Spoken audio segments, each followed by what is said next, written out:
Pada kali ini, kita akan mempelajari apa sih integrasi numerik itu? Bayangkan kalian sedang berjalan-jalan dan melihat daerah perbukitan dengan bentuk yang tidak beraturan, bukan persegi, lingkaran, atau bentuk lain yang rumus luasnya sudah kita kenal sebelumnya. Lalu, kalian penasaran bagaimana cara menghitung luas daerah tersebut? Nah, disinilah konsep integrasi numerik membantu kita. Integrasi numerik adalah metode untuk menghitung luas di bawah kurva dengan pendekatan praktis tanpa menggunakan rumus baku yang biasanya kita pakai dalam matematika. Nah, bayangkan perbukitan tadi jika digambarkan dalam bentuk grafik, garisnya akan naik turun, tidak rata, dan tidak beraturan. Untuk mengetahui luas area di bawah garis itu, kita memecahnya menjadi potongan-potongan kecil yang lebih sederhana, seperti bentuk persegi panjang ataupun trapesium. Setelah itu, kita menghitung luas masing-masing potongan kecil tadi, lalu menjumlahkannya untuk mendapatkan total luas daerah tersebut. Nah, hasil akhirnya ini adalah nilai hampiran, yaitu nilai yang mendekati luas sebenarnya. Dalam integrasi numerik terdapat beberapa metode, yaitu metode penjumlahan Riemann, metode trapesium, metode Simpson, dan metode Gauss kuadrat.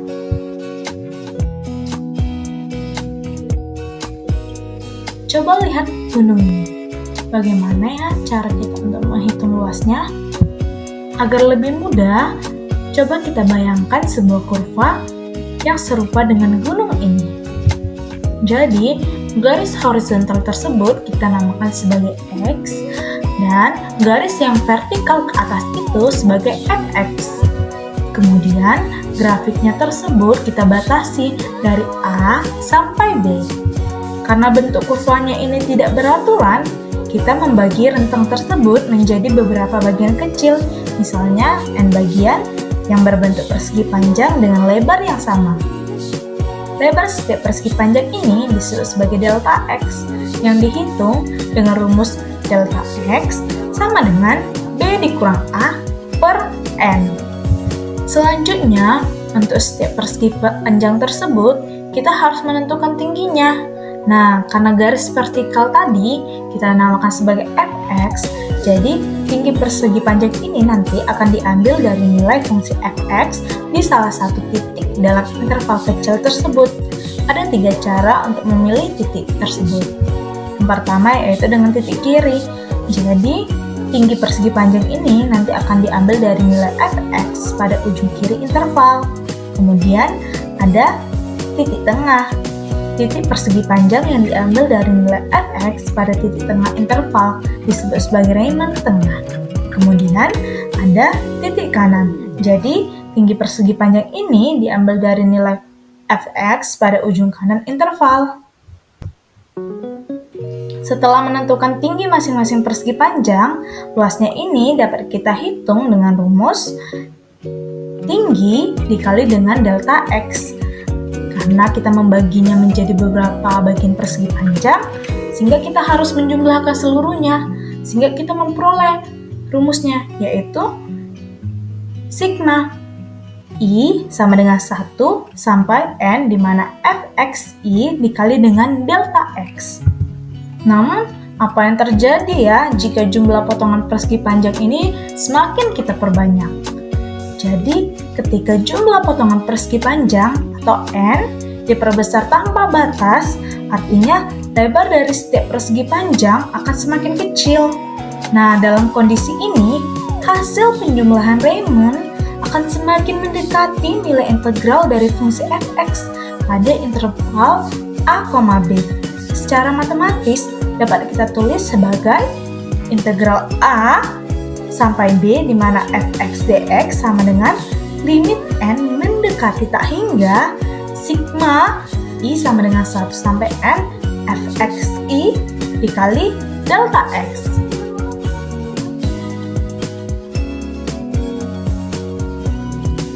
Coba Anda bayangkan, ada satu bukit tunggal yang melengkung di antara dua titik kaki bukit, yaitu titik A di sebelah kiri dan titik B di sebelah kanan. Alih-alih mengikuti kelengkungan bukit, Anda menggambar satu garis lurus yang menghubungkan titik FA, yaitu ketinggian bukit di A, dan FB, yaitu ketinggian bukit di B. Area di bawah garis lurus ini dianggap sebagai satu trapesium. Untuk menghitung luas trapesium, kita dapat mengalihkan lebar dikali dengan jumlah garis sejajar per 2, atau B kurang A dikali FA ditambah FB per 2, atau dapat kita tulis menjadi delta X dikali FA ditambah FB per 2. Kali ini, bukit Anda tidak hanya diwakili dengan satu garis lurus. Sebagai gantinya, Anda membagi bukit menjadi banyak segmen kecil atau banyak bukit kecil. Tiap segmen kecil di antara dua titik berdekatan, X0 atau A, X1, X2, sampai dengan Xn atau B dianggap sebagai trapesium kecil. Untuk mencari jarak di antara dua titik berdekatan, yaitu delta X sama dengan B dikurang A per N. Selanjutnya, kita akan menghitung luas di bawah kurva dengan cara menghitung setiap luas trapesium kecil yang ada lalu kita jumlahkan. Atau bisa juga kita tulis delta X per 2 dikali FA ditambah FB ditambah 2 I sama dengan 1 sampai N kurang 1 kali FXI. Dari penjelasan tadi, apa sih perbedaan antara trapesium satu pias dan banyak pias? Nah, trapesium satu pias itu sangat sederhana dan cepat karena menggunakan satu trapesium untuk menghitung luas di bawah kurva, sehingga perhitungannya sedikit. Namun, hasilnya kurang akurat, terutama jika kurva yang dihitung tidak lurus dan bentuknya rumit. Nah, kalau trapesium banyak pias, dia membagi kurva menjadi banyak trapesium kecil. Nah, metode ini memberikan hasil yang lebih akurat. Namun, semakin banyak trapesium, semakin banyak perhitungan yang harus dilakukan, sehingga butuh waktu yang lebih lama dan lebih rumit untuk diterapkan. Hitunglah nilai dari integral 0 sampai 10 x kuadrat dx dengan interval yaitu 5 menggunakan metode trapezoid. Penyelesaiannya, kita kan sudah mengetahui nih A-nya itu 0, B 10, dan N 5. Pertama kita cari dulu delta X-nya. Delta X, B dikurang A per N. Tinggal kita masukin saja. 10 dikurang 0 per 5 sama dengan 2. Kemudian kita substitusikan nilai fx-nya. Nah, tadi intervalnya yaitu 5 kan? Berarti ada 5 pias. Nah, tiap jarak pias antara satu titik ke titik yang lainnya itu 2. Berarti 2, 4, 6, 8, 10. Nah, F1 yaitu FA, F0 sama dengan 0 kuadrat sama dengan 0. F2-nya, F2 sama dengan 2 kuadrat yaitu 4. F3, F4 sama dengan 4 kuadrat yaitu 16. Nah, untuk F6-nya 6 kuadrat yaitu 36. Untuk F8, 8 kuadrat sama dengan 64. Nah, FB-nya yaitu F10 sama dengan 10 kuadrat sama dengan 100. Kemudian kita cari nih nilai integralnya. Itu delta X per 2 FA ditambah FB ditambah 2. Sigma I sama dengan 1, N dikurang 1, F dikali X. Masukin saja 2 per 2, 0 ditambah 100 ditambah 2, dikali 4 tambah 16 tambah 36 ditambah 64.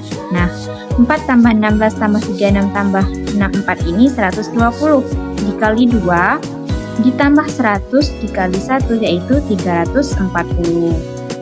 Nah, kemudian penyelesaian secara analitiknya. Yang tadi integral 0 sampai 10 x kuadrat dx sama dengan 1/3 x pangkat 3 sama dengan 1/3 10 pangkat 3 sama dengan 100/3.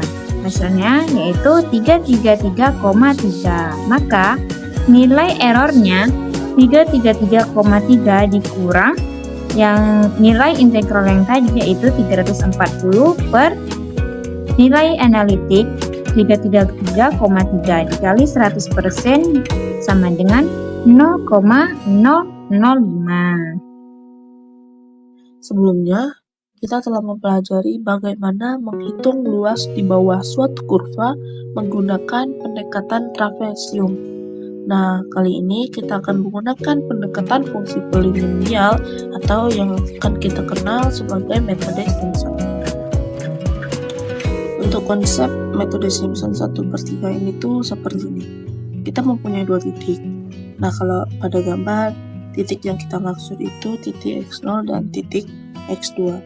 Metode Simpson itu mengatakan jika ada satu titik tambahan di antara dua titik tersebut, maka ketika kita hubungkan akan membentuk fungsi parabola atau orde 2. Nah, dengan menggunakan polinomial orde 2 atau persamaan parabola tersebut yang melalui titik x1 dan x2 untuk mendekati fungsi, maka kita akan mendapatkan rumus polinomial yang diturunkan berdasarkan teori Taylor. Misalkan y sama dengan fx itu merupakan luas kurva antara batas x0 sampai dengan x2, sedangkan y p2x itu merupakan luas antara batas kurva x1 sampai dengan x2. Untuk mencari luas kurva antara batas x0 sampai x1, kita akan menggunakan permisalian. Jadi, A sama dengan x dikurang p2x. Nah, hasil penentuan luas inilah yang kemudian diturunkan untuk mendapatkan rumus metode Simpson 1/3, sehingga didapatkanlah A sama dengan delta x per 3 dikali fx0 ditambah 4fx1 ditambah fx2.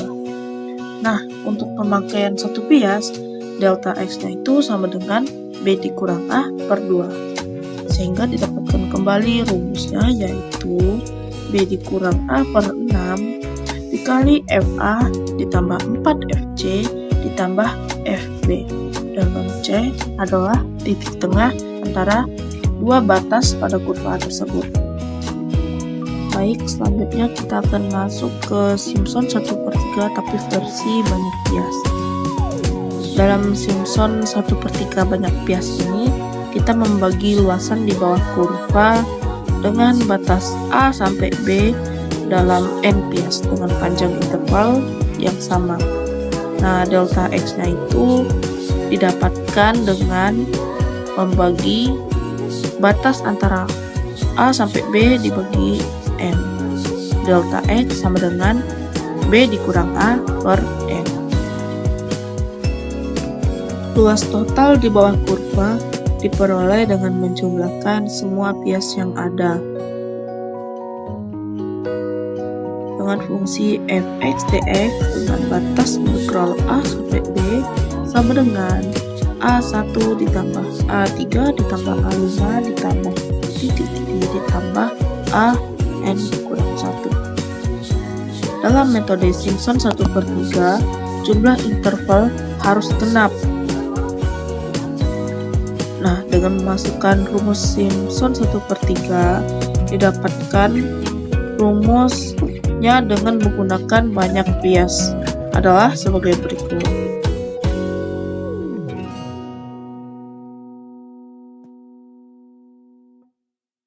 Dengan aturan suku 4 sigma I sama dengan 1 n dikurang 1 fxi untuk nilai I yang bernilai ganjil, dan 2 sigma I sama dengan 2 n kurang 2 fxi untuk nilai I yang bernilai genap.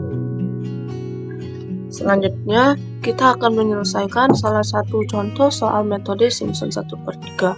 di sini terdapat satu soal, yaitu hitunglah nilai dari fungsi x eksponen pangkat 2x dx dengan integral batas bawah 0 dan batas atas 4 menggunakan metode Simpson 1/3 dengan banyak bias adalah 8. Untuk pertama, kita hitung terlebih dahulu solusi eksaknya untuk menjadi pembanding dan mencari nilai errornya.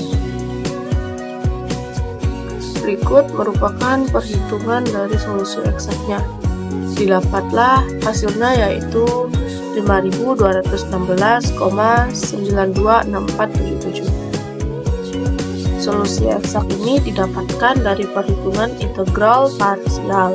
Selanjutnya kita akan menghitung nilai dari persamaan integral tadi menggunakan rumus metode Simpson 1/3. Untuk terlebih dahulu kita hitung delta x-nya berapa. Kita tahu rumus delta x itu b dikurang a per n. B-nya itu 4, a-nya itu 0, n-nya itu 8. Jadi 4 dikurang 0 dibagi 8 adalah 0,5. Berarti dapat kita katakan bahwa panjang setiap interval dari batas 0 sampai batas 4 adalah 0,5. Setelah itu kita akan mencari nilai setiap fungsi dari masing-masing titik interval. Nah, dalam tabel ini sudah disajikan berapa nilai fungsi dari titik 0, 0,5, 1, sampai dengan 4.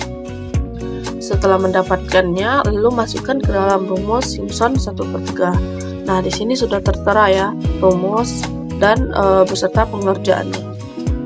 Kita dapatkanlah hasil dari perhitungannya yaitu 5256,7535. Selanjutnya, kita akan menghitung seberapa besar error yang kita dapatkan dari metode Simpson ini. Rumus mendapatkan errornya itu ialah nilai estimasi dikurang nilai aktual per nilai aktual dikali 100%. Nah, kita ini mencari nilai persentasenya ya. Berarti 5256,7535 dikurang 5216,926477 dibagi 5216,926477 dikali 100%. Hasilnya adalah 0,76342 atau sekitar 0,765%. Jadi dapat kita simpulkan bahwa semakin banyak bias yang ada, semakin kecil juga error yang kita peroleh. Selanjutnya masuk ke metode Simpson 3/8. Metode Simpson 3/8 diturunkan dengan menggunakan persamaan polinomial order 3 yang melalui 4 titik. Dengan cara yang sama seperti dalam penurunan rumus aturan Simpson 1/3, maka kita akan memperoleh fungsi fx dengan integral batas bawah a dan batas bawah atas b sama dengan 3 dikali delta x per 8 dikali fx0 ditambah 3 fx1 ditambah 3 fx2 ditambah fx3 dengan delta x sama dengan b dikurang a per n. Jika pembagian daerah pada Simpson 1/3 harus berkelipatan genap, lain halnya dengan Simpson 3/8. Pembagian daerahnya harus berkelipatan ganjil, seperti 3, 6, 9, 12, dan seterusnya. Selanjutnya ada aturan komposisi Simpson 3/8. Dengan menggunakan aturan Simpson 3/8, luas dari gabungan daerah yang dibatasi fungsi y sama dengan fx dan sumbu x dapat dihitung sebagai berikut.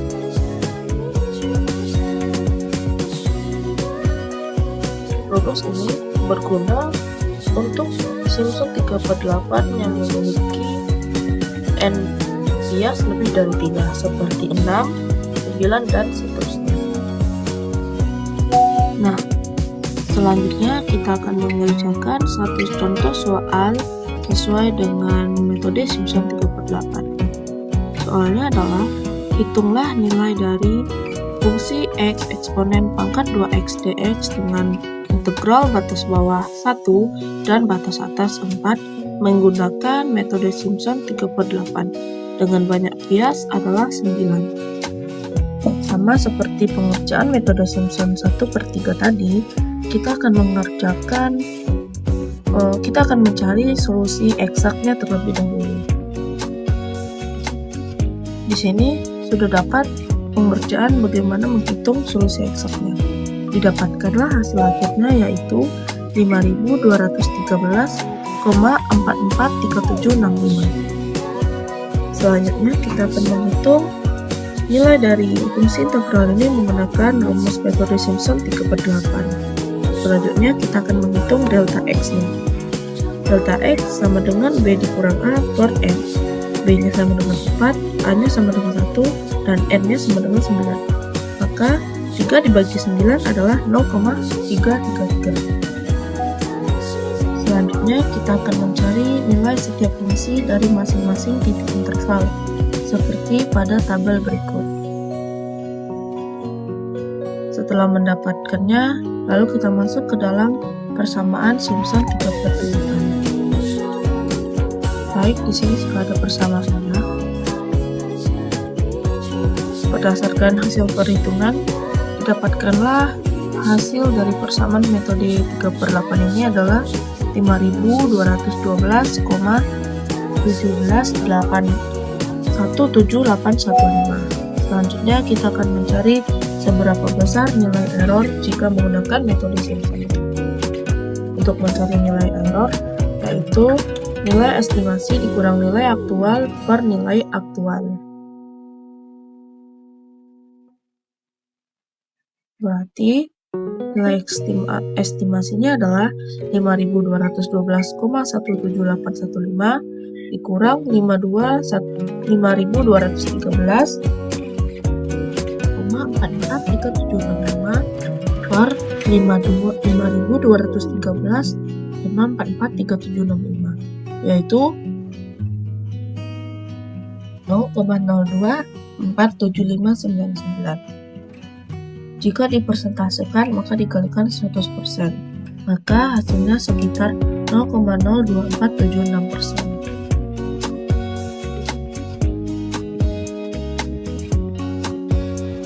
Bayangkan jika kamu ingin menghitung luas area di bawah kurva yang menggambarkan bentuk sebuah bukit. Jika kita menggunakan metode Gauss kuadrat, kita tidak hanya membagi area tersebut menjadi interval yang sama panjang, tetapi kita memilih titik-titik tertentu di sepanjang kurva yang memberikan hasil perhitungan yang lebih akurat. Yang pertama, pemilihan titik dan bobot. Dalam metode Gauss kuadrat, kita menggunakan polinomial Legendre untuk menentukan titik-titik dan bobot yang optimal. Misalnya untuk integral dari negatif 1 hingga 1, kita bisa menggunakan dua titik x1 dan x2 dengan bobot c1 dan c2. Yang kedua, perhitungan integral. Integral dari fungsi fx dapat dihampiri dengan rumus integral dari negatif 1 hingga 1 fx dx sama dengan w1 fx1 ditambah w2 fx2. Titik-titik x1 dan x2 serta bobot c1 dan c2 dipilih sedemikian rupa sehingga hasilnya mendekati nilai integral yang sebenarnya. Hitung nilai integrasi di mana integral 0 sampai 4 e pangkat x dx dengan menggunakan metode Gauss kuadrat. Pertama, kita selesaikan dulu secara eksak. Kita selesaikan seperti biasanya, berarti e pangkat 4 dikurang e pangkat 0. Untuk e pangkat 4 itu nilainya 54,598, sedangkan e pangkat 0 itu yaitu 1. Jadi e pangkat 4 dikurang e pangkat 0 yaitu 53,598. Nah, selanjutnya kita selesaikan secara numerik. Persamaannya x sama dengan b ditambah a ditambah b dikurang a xd per 2. Kita masukinlah angkanya. 4 ditambah 0 ditambah 4 dikurang 0 per 2 hasilnya itu 2 ditambah 2 xd. Untuk nilai dx-nya, persamaannya b dikurang a per 2d xd. Berarti nilainya kita masukin 4 dikurang 0 per 2 dxd, hasilnya itu 2 xd. Nah, berarti integrasi dari integral 0 sampai 4 e pangkat s dx Nilai X-nya tadi 2 ditambah 2XD dan DX-nya 2 dXD. C1 sama dengan C2 yaitu 1. Untuk nilai X1-nya, minus 1 per akar 3, yaitu hasilnya minus 0,58. Untuk nilai X-nya 1 per akar 3, 0,58. Kita masukinlah angkanya ke persamaannya tadi, di mana integral minus 1 sampai 1 E pangkat 2 tambah 2XD dikali 2 dXD. Nah, nilai X1-nya tadi minus 0,58 kan? Nah, yaitu untuk 2E pangkat 2 ditambah 2 dikali minus 0,58 hasilnya 4,633. Nah, X2-nya 0,58 2E pangkat 2 tambah 2 0,58 hasilnya 47,14. Kita jumlahkanlah dari integrasi tadi dari nilai X1 dan X2, yaitu hasilnya 51,77. Maka nilai errornya 53,598 yang kita selesaikan secara eksak tadi dikurang nilai integrasi yang telah dijumlahkan dari X1 dan X2-nya, yaitu 51,77 per 53,598 dikali 100%, yaitu hasilnya 3,4%.